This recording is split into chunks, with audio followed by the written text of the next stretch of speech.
Assalamualaikum warahmatullahi wabarakatuh. My name is Khalimatus. I'm from English Department 2 and my student ID number is 209060 and 73.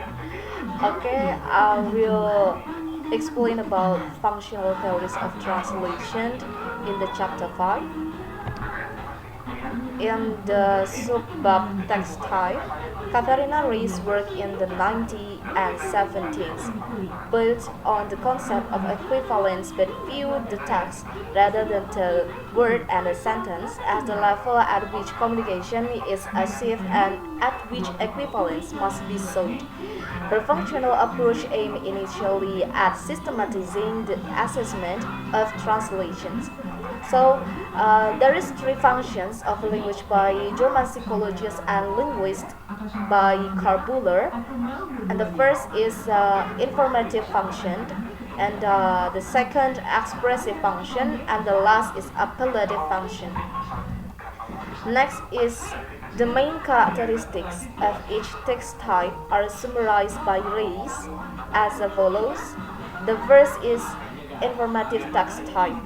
So, in the informative text type is about plain communication of facts, like the examples, information, knowledge, opinions, and etc.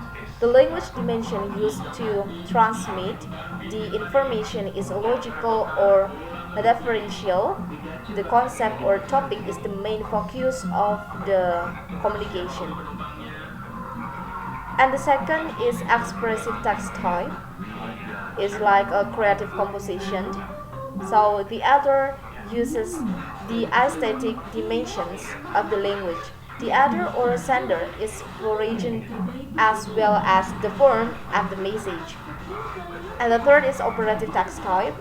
So in the operative text type is about inducing behavioral responses.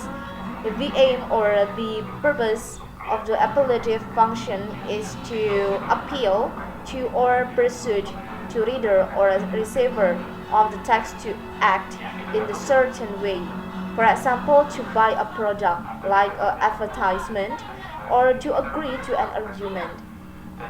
And the last is audio-medial text, such as films and visual and spoken advertisements, which supplement the other three functions with visual, image, music, and etc. And then this is scopus theory.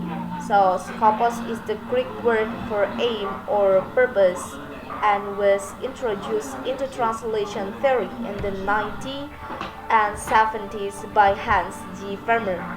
So as a technical terms for the purpose of a translation and of the action of translating in this chapter, in the chapter 5 actually, is about race and farmer.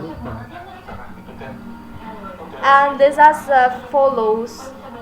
And the first is translational action is determined by its purpose, and the second is an over of information, and the third is a TT text type doesn't instigate an over of information in a clearly reversible way, and the last is the 5 rules above hierarchical order. Okay, I think enough about my explanation today, and if there is any mistake, please forgive me. Wassalamualaikum warahmatullahi wabarakatuh.